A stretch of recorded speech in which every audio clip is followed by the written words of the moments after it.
नमस्कार दोस्तों, मैं सरोज पांडे। कंपटीशन बहुत है, बच्चों को कैसे तैयार करें।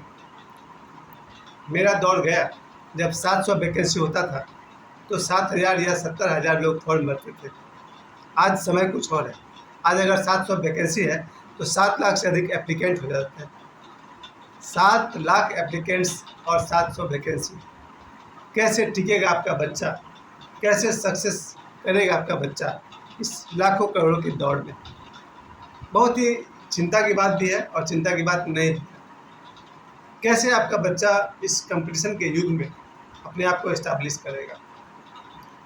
मैं अपने ऊपर उदाहरण देकर समझाता हूँ कि जब मैं बॉलीवुड में था, कोई एक रोल निकलता था ना किसी सीरियल में, तो उसका ऑडिशन लिया जाता था और ऑडिशन में मैं देखता था 200, 400, 800 लोग आर्टिस्ट पहुँचते थे। एक बार तो ऑडिशन का जज भी मैं ही था और मेरे सामने 800 से अधिक लोग आए थे ऑडिशन देने के लिए।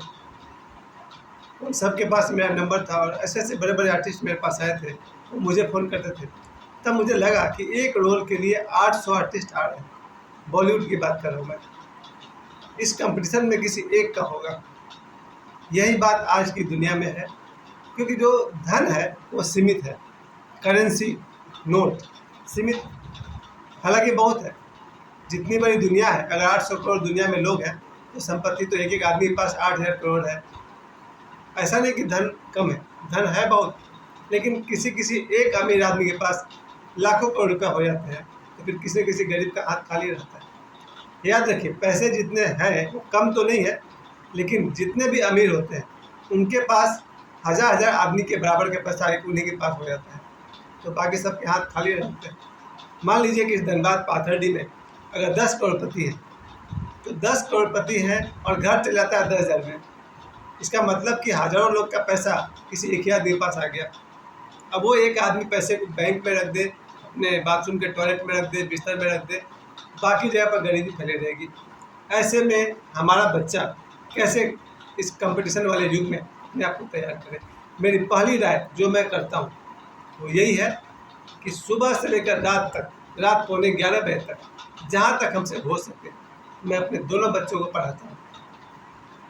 मैं भी मानता हूँ कि शायद मैं इस पाथरडी में और भी लोग होंगे जो अपने बच्चों को समय देते हैं, लेकिन मैं ज़रूर, अभी मैं शाम को पढ़ाने निकला था, उससे पहले मैंने अपनी बेटी को पढ़ाया मैथमेटिक्स। उसी तरह से रात 11 भी बज जाएंगे, 11:15 बजे तक भी मैं कहता हूँ भाई थोड़ा सा और पढ़ लो, मतलब मैं खुद पढ़ाता हूँ।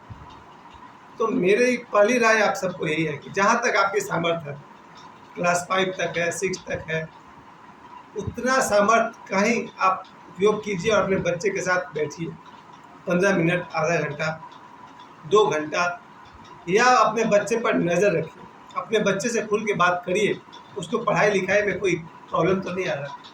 एक तो मेरा सौभाग्य है कि मैं कोई काम धाम करता नहीं हूँ, इसलिए मैं अपने दोनों बच्चों को पूरा समय देता हूँ। सुबह से रात तक लोगों को लगता है कि मैं क्या करता हूँ, यही मेरा प्राथमिक काम है। मैं अपने दोनों बच्चों को पढ़ाता हूँ और जब तक वो दोनों स्टैंड नहीं करते हैं तब तक मैं उनको पढ़ाता ही रहूँगा। अगर वो कहीं बाहर जाकर पढ़ना चाहते हैं देखा जाएगा। दूसरी समस्या भी है। पहली बात तो मैंने ये कही कि आप अपने बच्चे को समय दीजिए 15 मिनट, 20 मिनट। अगर आप पढ़ा नहीं सकते हैं, उनसे पूछिए, किताब चाहिए, ट्यूशन चाहिए, कोचिंग चाहिए, ग्रुप स्टडी करना है, क्या चाहिए उनको। जहाँ तक हो सके अपने बच्चे का कोऑपरेट कीजिए। अगर आप अपने बच्चे का साथ नहीं देंगे, हज़ारों की नौकरी हो जाएगी, आपका बेटा पिछड़ जाएगा। मैं फिर से कहता हूँ, ये जो मोटी मोटी किताब मेरे सामने रखी हुई है,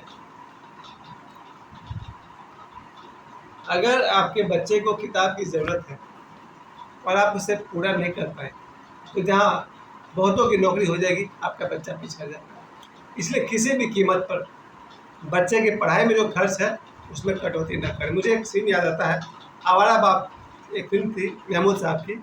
उसमें एक लाइन था कि जो महमूद साहब जिस बच्चे को पालते हैं उसको बाद में पोलियो हो जाता है, वो बच्चे को लेकर वो इंग्लिश मीडियम स्कूल का बाउंड्री को जंप कर जाते हैं और इंग्लिश मीडियम के बाउंड्री में घुस जाते हैं, क्योंकि जो वॉचमैन है वो घुसने नहीं दे रहा कि भाई गरीब आदमी इस स्कूल पे नहीं आ सकता है। वो बाउंड्री में घुस जाते हैं, हंगामा करते हैं। प्रिंसिपल नाजिर हुसैन साहब प्रिंसिपल बनते हैं। वो आते हैं तो बोलते हैं कि देखिए सर, मेरे आपको अपने बच्चे को इसी स्कूल में पढ़ाना है।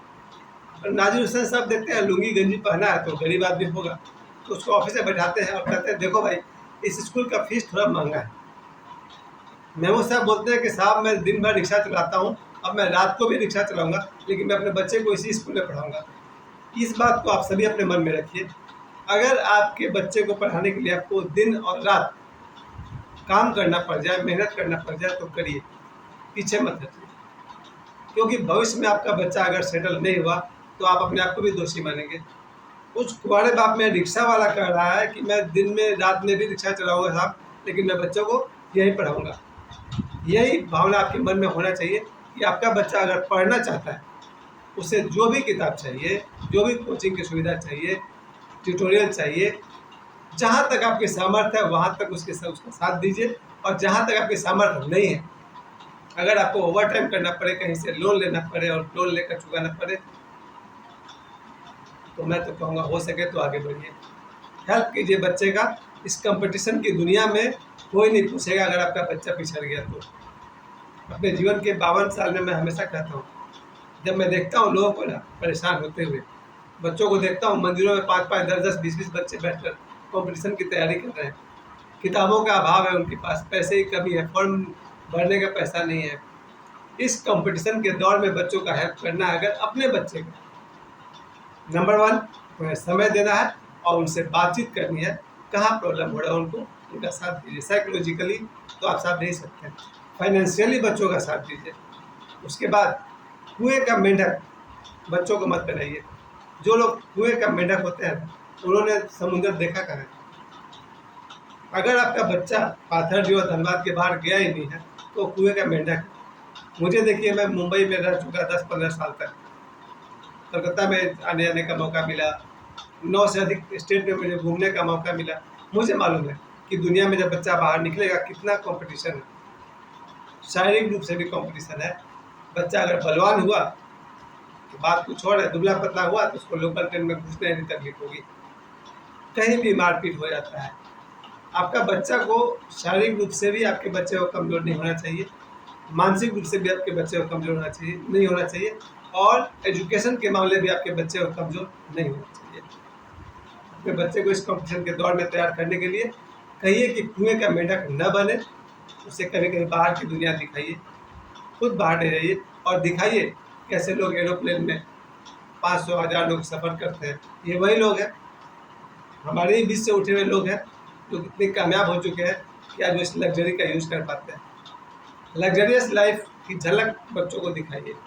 कुएं के मेंढक पर एक कहानी, बहुत ज़बरदस्त कहानी है कि एक बार एक समुद्र का मेंढक कुएं में आया, कैसे भी संयोग से आ गया।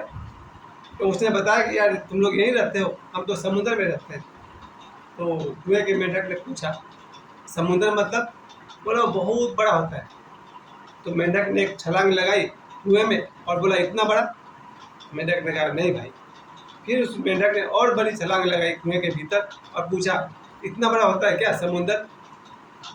मेंढक ने कहा नहीं, इससे ही बड़ा होता है। फिर कुएं के उस मेंढक ने पूरे जोर लगाया और कुएं का जो डायमीटर है उसको आर पार कर दिया। बोला इतना बड़ा? समुद्र के मेंढक ने कहा नहीं भाई, इससे ही बड़ा। कुएं के मेंढक ने कहा चलो हटाओ, तुमने सपना देखा होगा। नहीं भाई, बच्चों को कुएं का मेंढक नहीं बनाइए, उसे दुनिया देखने दीजिए, उसे बाहर ले जाइए, सामर्थ्य के अनुसार उसे होटल में, सिनेमा हॉल में, एयरपोर्ट पर थोड़ा सा लग्जरियस लाइफ को भी दिखाइए। मैं ये नहीं कहूँगा कि एम्बिशन पैदा कीजिए, महत्वाकांक्षा पैदा कीजिए, लेकिन मैं चाहूँगा कोई भी बच्चा इस धरती पर गरीब बन के रहने को पैदा नहीं हुआ है। एक दूसरी बात भी याद रखिएगा, सिर्फ नौकरी अमीर बनने का ऑप्शन नहीं है। मेरे हिसाब से दुनिया में 5% लोग या 10% लोग ही नौकरी के थ्रू अपना जीवन यापन करते हैं, और उनकी जो जीवन शैली है वो भाई महीना का 1 लाख से लेकर के 5 लाख तक। जो लोग भी नौकरी करेंगे, चाहे इंजीनियर हो या डीसी हो या जीएम हो, कितना सैलरी होगा? 1 लाख से 5 लाख तक होगा। तो अगर आपका बच्चा नौकरी करके अपने जीवन को सिक्योर करता है तो दुनिया में सिर्फ 5 या 10% लोग ही हैं जो नौकरी के सहारे अपना जीवन गुजारते हैं। 90% लोग उनका है जो किसी भी दायरे में नहीं है, और 10% लोग तो ऐसे भी होंगे दुनिया में जिनके पास करोड़ों और अरबों की संपत्ति है और उनके लिए प्रतिदिन की कमाई लाखों करोड़ में है। इसलिए अगर आपका बच्चा कंपटीशन में अगर सक्सेस नहीं करता है तो बहुत ज़्यादा निराश होने की ज़रूरत नहीं है। आपका बच्चा किसी भी फील्ड में आगे निकल जाए अच्छा है। ये गलाघोंट प्रतियोगिता में मैं एक बात और कहूँगा, दूसरे को हरा कर ही आप जीत सकते हैं। अमीर वही बन सकता है जो कठोर हो, जो जिसको किसी पर दया नहीं आती हो, 10 लोगों को गिरा करके जो आगे बढ़ सके, वही इस कॉम्पिटिशन के युग में खड़ा होगा। आपका बच्चा इस कॉम्पिटिशन के युग में कैसे सक्सेस करे, थोड़ा विचार करिएगा। मैं आप सभी को ढेर सारी शुभकामनाएं और मुझे समय देने के लिए आप सभी को बहुत बहुत धन्यवाद।